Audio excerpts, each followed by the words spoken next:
Des dizaines de vidéos, toutes parlant du même sujet, de façon plus ou moins similaire. L'ego, c'est soit essentiel, soit c'est acheté. Soit ça te permet d'aller vers les plus hauts sommets, soit c'est ce qui t'empêche d'avancer. L'ego, c'est un sujet si vaste que personne ne connaît sa définition, ni ce qu'il signifie vraiment. L'ego, c'est un synonyme d'estime et de perception de soi, la façon dont tu te perçois, toi et tes compétences. Si tu as beaucoup d'ego, tu te considères comme quelqu'un de très fort dans ton domaine, et tu peux avoir tendance à te surestimer et à te la raconter sur tous les toits. A l'inverse, quelqu'un qui a très peu d'estime de soi va avoir tendance à se sous-estimer. Donc dans un cas extrême où quelqu'un n'a aucun ego, on peut considérer que cette personne vit donc pour les autres et non pour son bonheur et ses objectifs. Cet ego peut venir de tes croyances personnelles, mais aussi des étiquettes que les autres te fixent. Si tout le monde te dit que tu es nul en chant, tu vas te persuader que tu n'es pas bon en chant. Mais cet ego peut aussi venir d'expériences passées, surtout si elles sont récentes. Tu le sais, on nous l'a toujours dit, ce sont les expériences passées qui forgent le caractère.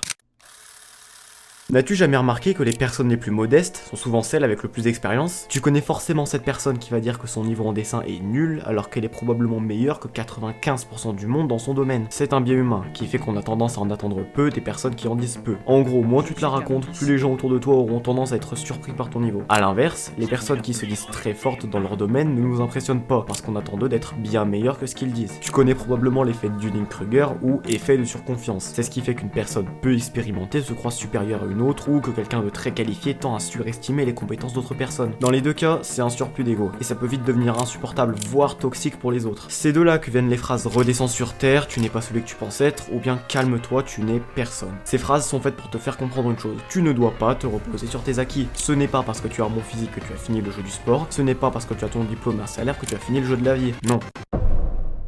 Le problème du fait d'avoir de l'ego vient du fait que tu deviens fermé d'esprit, tu n'acceptes aucune critique, tu penses pouvoir donner ton avis à n'importe qui sans même avoir les compétences requises pour bien tout comprendre. On pense que le meilleur dans un domaine n'a aucune leçon à recevoir, mais c'est en partie faux. Si Squeezie n'écoutait pas son audience et ses proches, je peux t'assurer qu'il n'aurait pas ses 24,5 millions d'abonnés cumulés, car l'innovation est une conséquence de l'ouverture d'esprit du créateur. Si tu penses être le meilleur, tu ne vas pas passer par les phases de remise en question et de questionnement, essentielles sur la route du succès. Pense à des mecs ultra confiants dans des animés qui croient que leur capacité est la plus forte, ils se font tout le temps soulever. C'est carrément devenu un mème, avec le fait que le méchant meurt toujours après avoir dit « j'ai gagné ».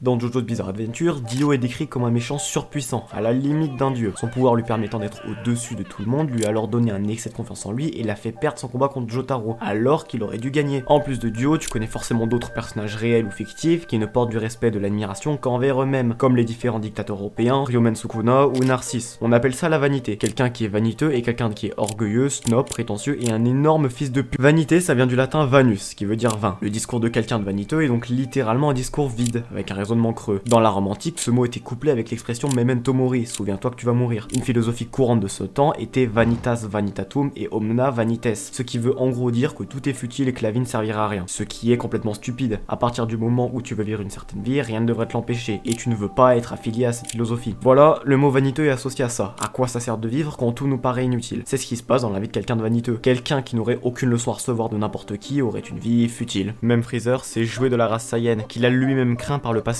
Il s'est fait tuer par son hubris et son orgueil, qui sont d'autres aspects de la vanité. Pourquoi est-ce qu'on est friand des récits narrant des personnages qui ne paient pas de mine arrivés au sommet? Parce qu'on aime se dire qu'on pourrait nous aussi atteindre le sommet en partant de rien. C'est pour ça qu'on adore les sportifs venant de milieux plus pauvres, comme Pelé ou LeBron James pour citer les plus connus. On adore voir des underdogs réussir, surtout dans un domaine de compétition. Et ça a toujours été le cas. On pourrait très bien parler de My Hero Academia avec Izuku qui veut devenir le numéro 1 des héros, ou de l'Odyssée avec Ulysse qui affronte des demi-dieux tout en restant mortel. Quel est l'inverse de fait de se surestimer? C'est évidemment le fait de se sous-estimer. Quelqu'un qui dit être nul en dessin alors qu'elle est forte n'est pas forcément modeste ou humble, au contraire. Prenons l'exemple d'un monteur expérimenté, on va dire que ça fait 2 ans qu'il travaille en tant que monteur et qu'il est très bon. S'il pense que c'est un monteur de merde, il va se sentir incapable d'apprendre de nouveaux effets, ce qui le bloquera dans sa progression. En plus de ça, voir une personne se dénigrer malgré son niveau exceptionnel peut être blessant pour ceux qui sont débutants ou pas expérimentés. Ça marche pareil avec d'autres domaines comme le chant, la gestion d'équipe ou les études. L'image que tu as de toi est tout aussi importante que ton niveau en lui-même. Si tu te considères comme quelqu'un de flemmard, tu ne vas jamais bouger tes fesses. Prenons l'exemple de Megumi Fushiguro. Il a les capacités pour devenir l'un des meilleurs combattants de son univers, mais il se sous-estime en permanence et ne se met jamais à fond. Si Megumi était tout le temps à 100%, le dénouement de la saison 1 serait bien différent. Et c'est probablement pareil pour des personnes que tu connais, et tu en fais même peut-être partie. Combien de gens ne font pas grand-chose, voire rien, parce qu'ils pensent qu'ils n'ont pas les compétences requises, alors que les compétences, ça s'apprend. Combien de personnes ont des idées et des projets en tête, mais ne font rien par manque de confiance en soi? Pas forcément ce pote qui n'en bouge pas une malgré le fait qu'il ait de gros projets. Si ça se trouve, il est à côté de toi, si c'est pas le cas, il se peut que ce soit toi.